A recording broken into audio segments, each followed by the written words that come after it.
सर्वांना नमो बुद्धाय, जय भीम. आज गुरुपौर्णिमा, आज संघस्थापना दिवस आणि आजच धम्मचक्र प्रवर्तन दिन आणि आज वर्षावास प्रारंभ दिन अशा विविध कारणांनी आजचा दिवस फार महत्त्वाचा आहे. त्यामुळे आजच्या या दिवशी गुरुपौर्णिमेचा तथागत गौतम बुद्धाशी काही संबंध आहे का? तथागत बुद्धाच्या अगोदर ही गुरुपौर्णिमा होती का?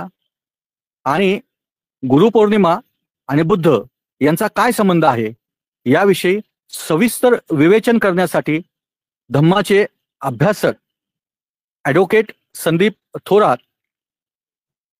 हे आपल्याला मार्गदर्शन करणार आहेत. मी त्यांना विनंती करतो की त्यांनी यावर आपले सविस्तर विवेचन करावे.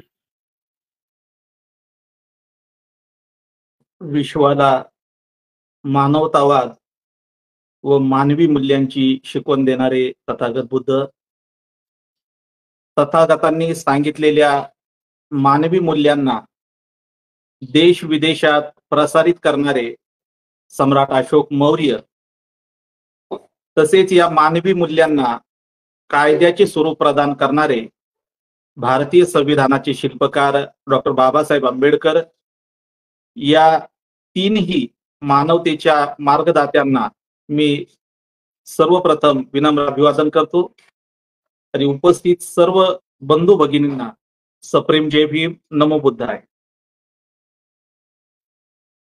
आज आषाढ पौर्णिमा अर्थात धम्मचक्र प्रवर्तन दिन आहे आणि जगभरामध्ये आज हा दिन साजरा होत आहे.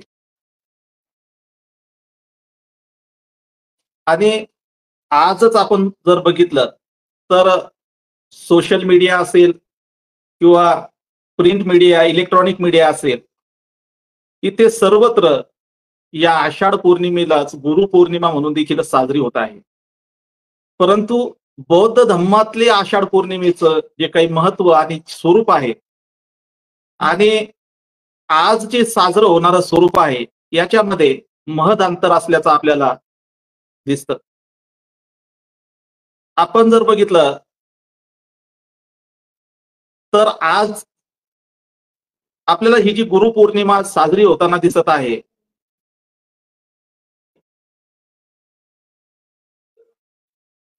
ही गुरुपौर्णिमा व्यासाचा जन्मदिन किंवा व्यास जयंती म्हणून साजरी होत आहे. आता आपण यातल्या काही बाबी समजून घेतल्या पाहिजे. ज्या ठिकाणी तथागत बुद्धाचे धम्मचक्र, त्या सारनाथ या ठिकाणी या व्यासांचे एक छोटस मंदिर आहे. बाकी देशामध्ये कुठेही नाही, पण सारनाथ या ठिकाणी आहे. आणि ते मंदिर सारनाथलाच का आहे यातला कार्यकारण भाव आपण समजून घेतला पाहिजे. शिवाय ज्या व्यासांच्या नावाने ही गुरुपौर्णिमा आज प्रचलित करण्यात येत आहे, त्याच व्यासांना एकीकडं वेदव्यास म्हटलं जातं आणि एकीकडं वेद व्यासांची जात देखील वारंवार सांगितल्या जात आहे आणि त्यांना कोळी असं संबोधण्यात येत आहे की व्यास जे होते हे कोळी होते असं सांगताय. आज आपण संविधानाच्या माध्यमातून जर बघितलं तर कोळी ही जी काही जात आहे ती काही ठिकाणी ओबीसी प्रवर्गामध्ये येत आहे आणि काही ठिकाणी एसटी प्रवर्गामध्ये येत आहे. म्हणजे ओबीसी प्रवर्गात असलेल्या कोळींना तत्काळामध्ये शूद्र यामध्ये येत आहे आणि एसटी मध्ये जर आपण बघितलं तर ती अस्पृश्य किंवा आदिवासी यामध्ये येत आहे. पुन्हा असं प्रचलित केलं जात आहे की व्यासाने महाभारत लिहिले आहे आणि महाभारताचे जो काही नायक आहे हा कृष्ण आहे आणि कृष्ण हा वंशाने यादव आहे असंही सांगितलं जातं. पण आता इटावा इथे एक घटना घडली की कथा वाचनासाठी गेलेला जो काही कथा वाचक आहे त्या कथा वाचकालय हा यादव समाजाचा होता. मुकुटमणी यादव असं त्यांचं नाव आहे आणि ब्राह्मण यजमानाच्या घरामध्ये त्यांनी कथा वाचन केल्यानंतर त्यांची जात उघडकी म्हणून त्यांना मारहाण करण्यात आली, त्यांचे केस कापण्यात आले आणि ही घटना देशभरामध्ये आपण जर बघितलं तर सध्या ही घटना सर्वत्र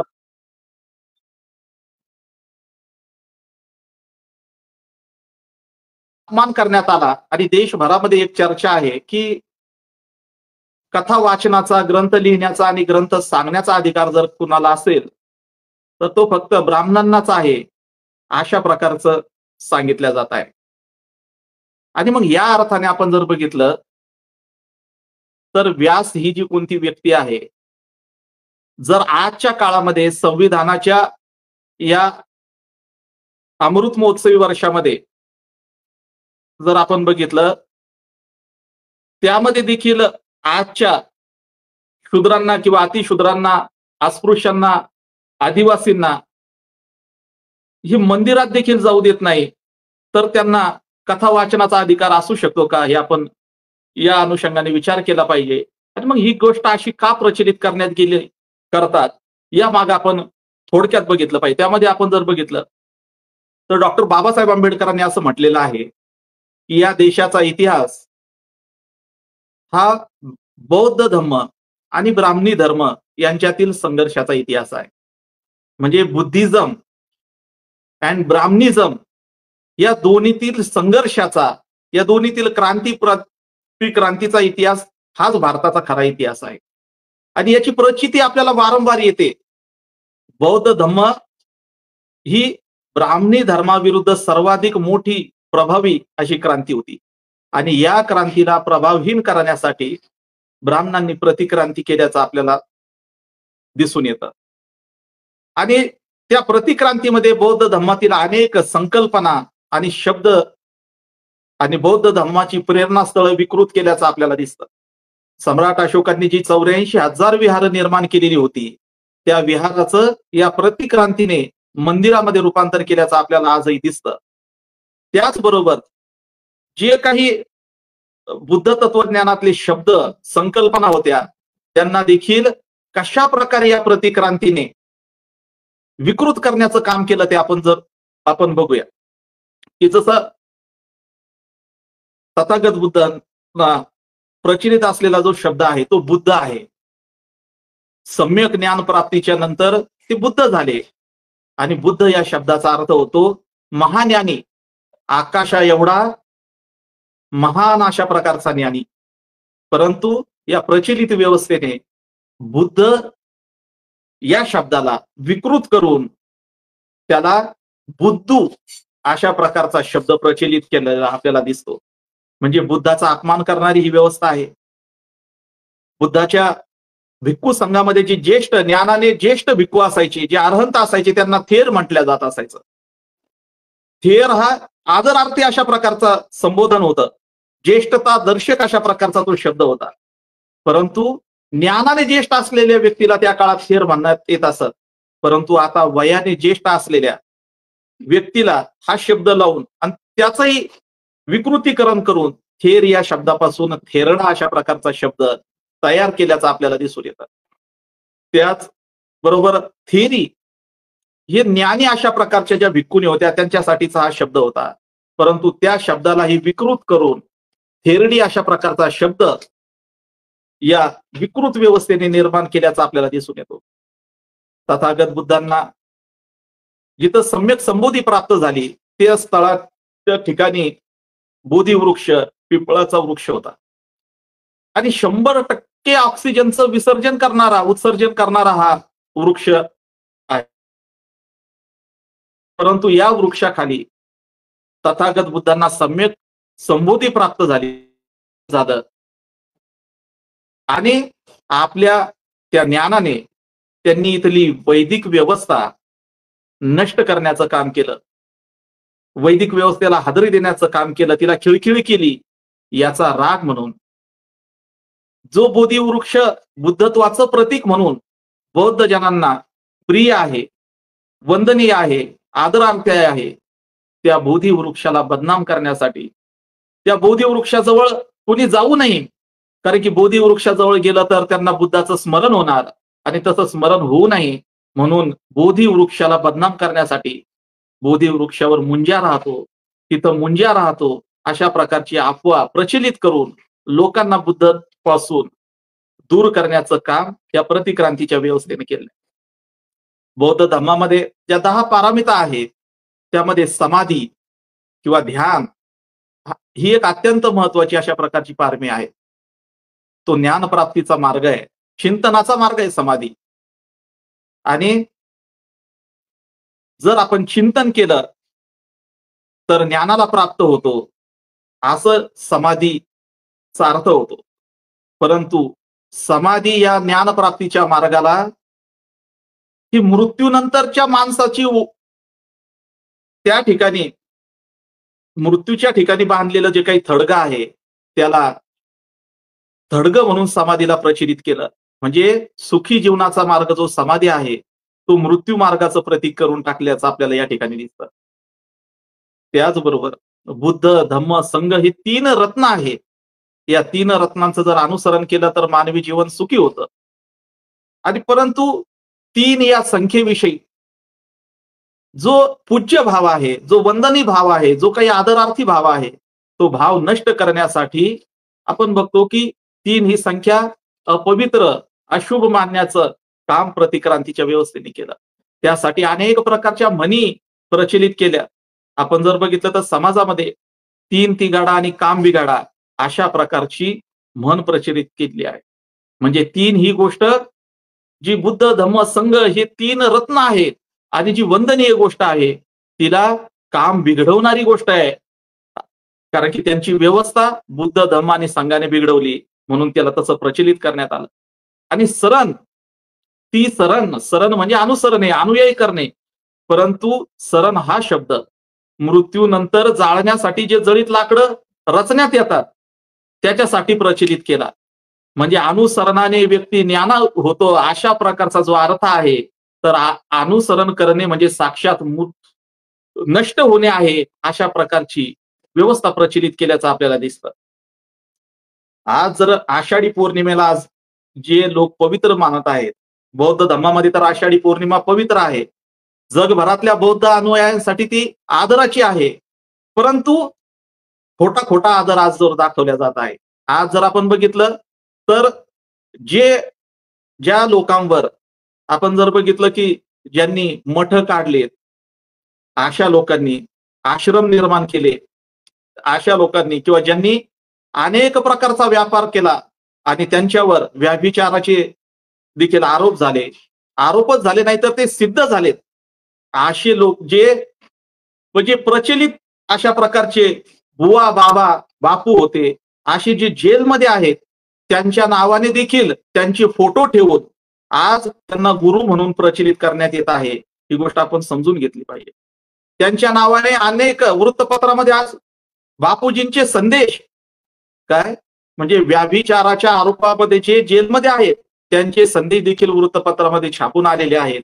यावरून ही प्रतिक्रांतीची व्यवस्था कशी प्रचलित आहे हे आपण बघितलं पाहिजे. आणि कोणत्याही क्षेत्रातल्या शिक्षकाला गुरु म्हणून आज संबोधले जात आहे. कोणी ड्रायव्हिंग शिकवली त्याला गुरु पौर्णिमेच्या शुभेच्छा आहेत, कोणी शारीरिक व्यायाम शिकवला त्याला शुभेच्छा आहेत, कोणी प्राथमिक शाळेमध्ये शिकवलं त्यालाही शुभेच्छा आहेत. तर हे जे काही प्रचलित रूप आहे हे असं नाहीये, हे आपण समजून घेतलं पाहिजे. आणि आषाढ पौर्णिमेला गुरुपौर्णिमा म्हणून जे आज लोक पवित्र मानत आहेत त्यांची व्यवस्था खरंच आषाढी पौर्णिमेला पवित्र मानणारी आहे का हे आपण समजून घेतलं पाहिजे. आषाढी पौर्णिमेलाच शुद्धोधन व महामाया यांचा सहवास होऊन महामायेच्या पोटी सिद्धार्थाचा गर्भ धारण झाला होता. याच सिद्धार्थाने पुढे सम्यक संबुद्ध होऊन ब्राह्मणी व्यवस्था नेस्त नाबूद केली होती. याचा इतका राग, इतका धसका आजही या प्रतिक्रांतीच्या व्यवस्थेने घेतलेला आहे की विवाहित मुलीला आषाढीच्या महिन्यामध्ये हे सासरला पाठवल्या जात नाही. आषाढी पौर्णिमेला तिला पतीच्या घरी ठेवत नाही, कारण की आषाढी पौर्णिमेपासून दूर ठेवतात. कारण की आषाढी पौर्णिमेला जर कधी गर्भधारणा झाली तर त्यापासून बुधासारखा व्यक्ती निर्माण होतो आणि तो आपल्या व्यवस्थेसाठी घातक आहे अशी समजणारी जी व्यवस्था आहे ती व्यवस्थाच आज या आषाढी पौर्णिमेला जे अपवित्र मानतात जन्माच्या दृष्टीने तेच लोक आज या आषाढी पौर्णिमेला व्यास जयंती, व्यासाचा जन्मदिवस म्हणून प्रचलित करत आहे. ही गोष्ट आपण या निमित्ताने समजून घेतली पाहिजे. आणि मी तुम्हाला सांगितलं की व्यासाला ते की मुकुटमणीच्या निमित्ताने ब्राह्मण विरुद्ध यादव असा जो काही वाद उत्तर प्रदेशमध्ये सुरू झाला आहे, तो प्रामुख्याने भागवत पुराण वाचण्यावरून. आता हे भागवत पुराणामध्ये ज्यात कृष्णाला देव म्हटलेला आहे, देवांचा देव म्हटलेला आहे आणि त्याला यादव म्हटलेलं आहे, आणि एका यादवाने ते कथेचं वाचन केलं, तर ज्या व्यवस्थेला ते चालत नाही त्या व्यवस्थेला आपण जर बघितलं तर कोळी व्यक्तींना निर्माण केलेला ग्रंथ चालेल का, आणि ते ग्रंथ निर्मिती करू देतील का, आणि त्याला गुरु मानतील का, हे आपण समजून घेतलं पाहिजे. यावरून एक स्पष्ट होतं, एक तर व्यास हे कोळी नव्हते, कारण त्या काळात लिहिण्याचा अधिकार फक्त ब्राह्मणांच होता. जर त्यांनी लिहिलं असेल तर ते निश्चितपणे ब्राह्मण होते. ही गोष्ट आपण समजून घेतली पाहिजे. आणि बौद्ध धर्माची जी आषाढी पौर्णिमा आहे तिला शह देण्यासाठी हे जन्मदिन त्या दिवशी प्रचलित करण्यात आल्याचं आपल्याला दिसतंय. म्हणजे शिवाय आषाढी पौर्णिमा ही जन्माच्या दृष्टीने अपवित्र, जन्म घेण्यासाठी अपवित्र मानणारी एकीकडे प्रचलित व्यवस्था आहे. धर्म आषाढी पौर्णिमेला व्यास जन्मदिन साजरा करतो, याचा अर्थ व्यास जयंतीचं षडयंत्र रचून बुद्धाचे जे काही गुरु म्हणून, विश्वगुरु म्हणून जे काही स्थान आहे त्या स्थानाला हडपण्याचा हा जो प्रकार आहे तो आपण समजला पाहिजे. आता याचा तुम्ही जो इतिहास आहे तो गुगलवर शोधू शकता. गुगलवर जर गुरुपौर्णिमा असं आपण शोधलं तर काय दिसतं, तो तिथं असं लिहिलेलं आहे की वेदव्यास जयंती ही आषाढ पौर्णिमेला साजरी केल्या जाते. साजरी केल्या जाते म्हणजे ती त्या दिवशी नाही. आषाढी पौर्णिमा हा वेदव्यासाचा जन्मदिवस म्हणून साजरा केला जातो. आहेच याचा काही पुरावा नाही म्हणून केला जातो असं आहे. व्यासांना वेदाच्या विभाजनाचे आणि 18 पुराणांच्या रचनांचे आणि महाभारत ग्रंथाच्या रचनाचं श्रेय दिल्या जातं असं लिहिलंय. महर्षी वेदव्यास यांना हिंदू धर्मात आदी गुरु म्हणून मानल्या जाते आणि आषाढी पौर्णिमेच्या दिवशी त्यांची पूजा केली जाते. हा दिवस ज्ञानाचे आणि गुरु शिष्य परंपरेचे महत्व दर्शवणारा आहे अशी माहिती देत आहे. आता वेदव्यासाचा काळ एकीकडं 3000 वर्षापूर्वीचा मानलेला दाखवलेला आहे, आणि दुसरीकडं रचना करण्यात आलेला ग्रंथ हा इसवी सन पूर्व 300 किंवा 400 वर्ष अगोदर असला पाहिजे असंही सांगितलेलं आहे. म्हणजे कुठलंही ऐतिहासिक प्रमाण नाही, आणि फक्त एक त्यांचं प्रचलित मंदिर, जर ज्या माणसाच्या नावाने ही गुरुपौर्णिमा देशभरामध्ये साजरी होत असेल तर त्याचे देशभराचे मंदिर असायला पाहिजे, परंतु तसं नाही. तर ते मंदिर फक्त सारनाथ या ठिकाणी आहे. यावरून आपण यातला कार्यकारण भाव समजून घेतला पाहिजे. मग आता आपला जो विषय आहे आजचा की आषाढी पौर्णिमेचा तथागत बुद्धांशी काय संबंध आहे, यावरून आपल्याला पहिल्या भागात असं कळलं की प्रतिक्रांतीची व्यवस्था जी प्रतीक उभा करत आहे काय, कारण की त्यातलं एक महत्वाचं प्रतीक आपण बघा की भगवान बुद्धाने आषाढी पौर्णिमेला धम्मचक्र प्रवर्तन केलेलं आहे, आणि व्यासांनी जे काही ग्रंथ लिहिला त्यामध्ये जो नायक आहे त्या नायकाच्या हाती सुदर्शन चक्र दाखवलेला आहे, आणि सुदर्शन चक्राचा वापर हा हिंसेसाठी केल्याचा आपल्याला त्या ठिकाणी दाखवलेला आहे. म्हणजे अहिंसक धम्मचक्र प्रवर्तन सूत्र जो आहे त्याचं रूपांतर कसं हिंसेच्या स्वरूपामध्ये करायचं, त्यासाठीचा हा भाग आपल्याला या ठिकाणी दिसतो. मग आषाढ पौर्णिमेचा संबंध जर व्यासाशी नसेल तर कुणाशी आहे, तर आषाढ पौर्णिमेचा संबंध हा फक्त भगवान बुद्ध, तथागत बुद्धांशी आणि फक्त बुद्धांशीच आहे हे आपण समजून घेतलं पाहिजे. आणि या अर्थाने आषाढ पौर्णिमा ही खरी गुरुपौर्णिमा आहे, आणि त्या पौर्णिमेचे खरे गुरु कोणते असेल तर तथागत बुद्ध हेच गुरु आहेत, आणि ते फक्त भारतीयांचे नाही तर ते विश्वगुरु आहेत. बाकी इतर सर्व कथा व घटना या निव्वळ भाकड कथा आहेत, कपोकल्पित घटना आहेत, या आपण समजून घेतल्या पाहिजे.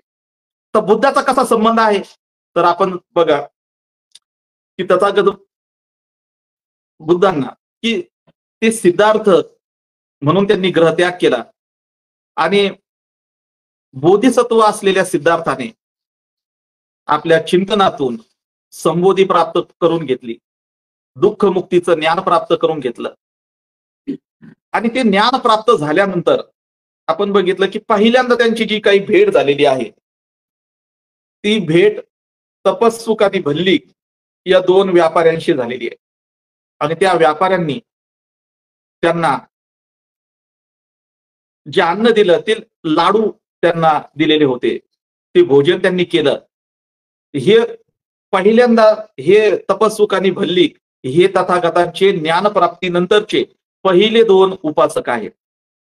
आणि ते 2 उपासक द्विवाचक आहे, म्हणजे बुद्धाला आणि धम्मालाच ते अनुसरतात. संघ निर्माण झालेला नाही. आपल्याला जे ज्ञान प्राप्त झालेले आहे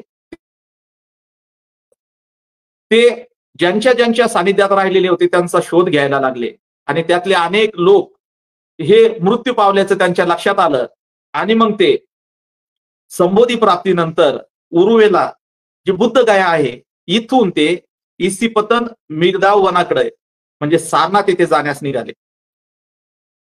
आता ते रस्त्याने निघालेले असताना आपण बघतो की रस्त्यामध्ये त्यांना एक व्यक्ती जी अजीबक आहे त्याच्याशी त्यांचा भेट झाली, संवाद झाला आणि तथागतांचं तेज पाहिल्यानंतर तुम्ही कोण आहात असं जेव्हा त्यांना विचारलं तेव्हा ते म्हणतात की मी सर्व विकारांचा नाश केला आहे, सर्व प्रकारच्या पापापासून मुक्ती मिळवलेली आहे आणि मी आता बुद्ध आहे. आणि तुमचं गुरु कोण आहे असं विचारल्यानंतर मात्र ते सांगतात की माझा कोणीही गुरु नाही. म्हणजे तथागतांनी जी ज्ञानप्राप्ती केलेली आहे ती कोणत्या गुरुच्या माध्यमातून केलेली नसून ती स्वप्रयत्नांनी केलेली आहे. ही गोष्ट आपण या ठिकाणी लक्षात घेतली पाहिजे.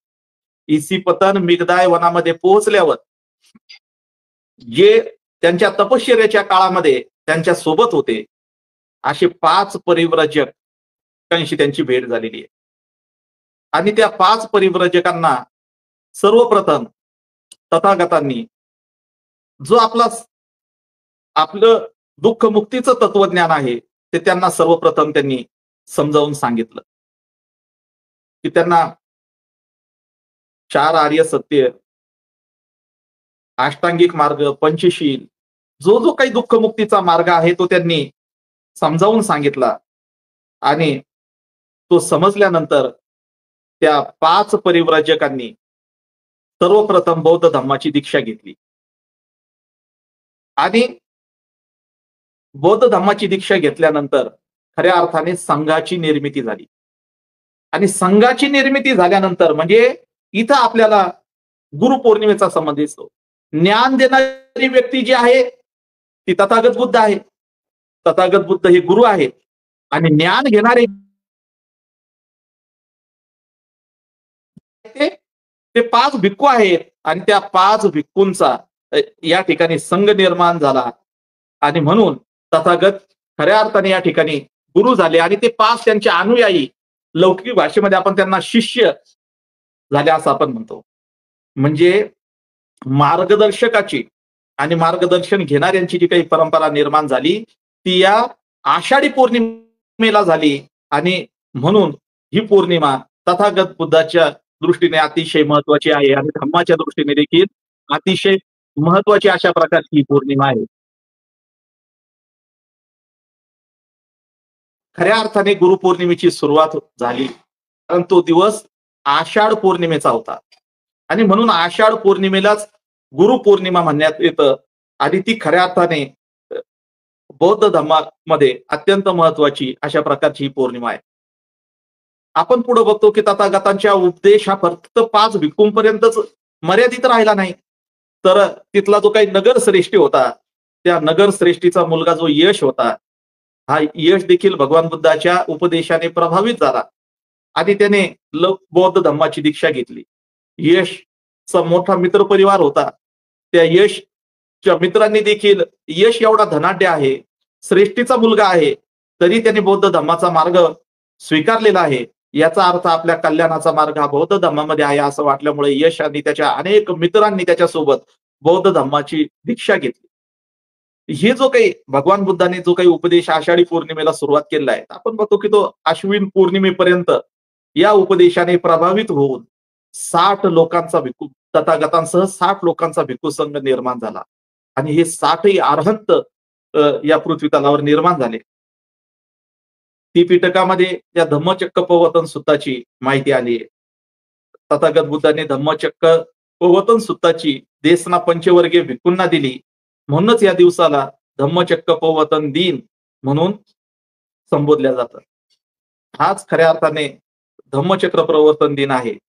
तथागतला या भिक्खूंनी गुरु म्हटल्याने ही गुरु पौर्णिमा देखील या पौर्णिमेला म्हणतात. आपण याचे प्रमाण जसं बौद्ध आणि पाली साहित्यामध्ये मिळतात, तसं कालांतराने बौद्ध धम्माचं तत्वज्ञान हे संस्कृतमध्ये देखील भाषांतरित झाल्याचं आपल्याला दिसतं. आणि तिथे देखील ही गोष्ट तथागत हेच गुरु आहेत, ही गोष्ट प्रचलित असल्याचं आपल्याला दिसतं. त्या ठिकाणी संस्कृतमध्ये श्री गुरुरत्न त्रय स्तोत्रम, श्री गुरुरत्न त्रय स्तोत्रम नावाचा एक स्रोत आहे.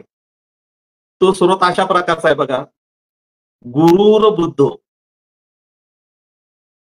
गुरुर बुद्धो, गुरुर धर्मो, गुरुर बुद्धो, गुरुर धर्मो, गुरु संघस्त थैवच्च, गुरु संघस्त थैवच्च, गुरुर वज्रधर श्रीमान तस्मय श्री गुरुवय नमः.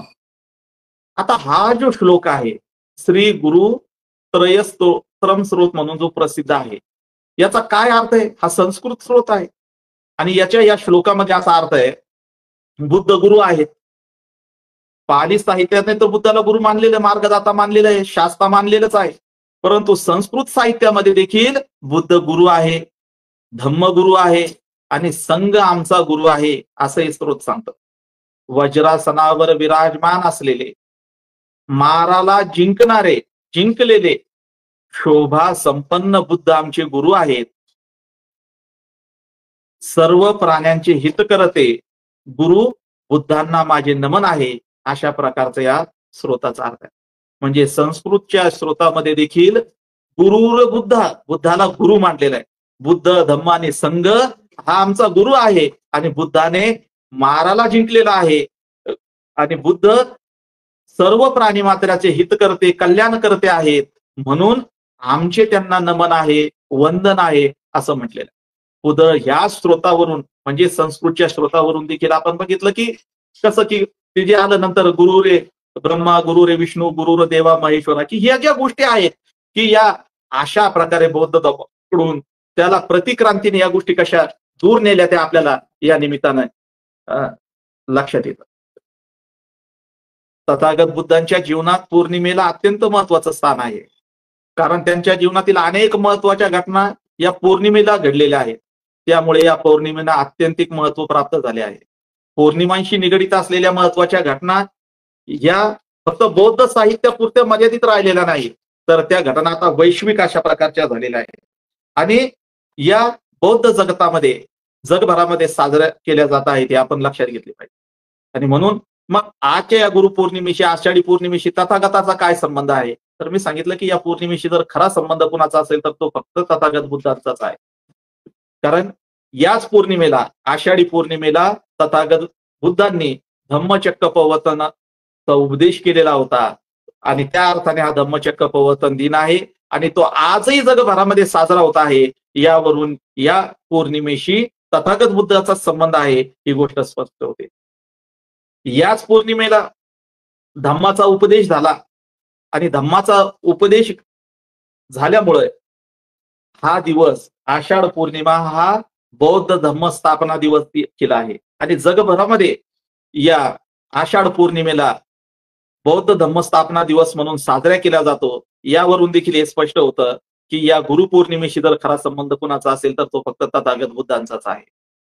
आषाढ पौर्णिमेला तथागत बुद्धांनी उपदेश दिला आणि 5 भिक्खूंनी त्यांना गुरु म्हणून स्वीकारलं.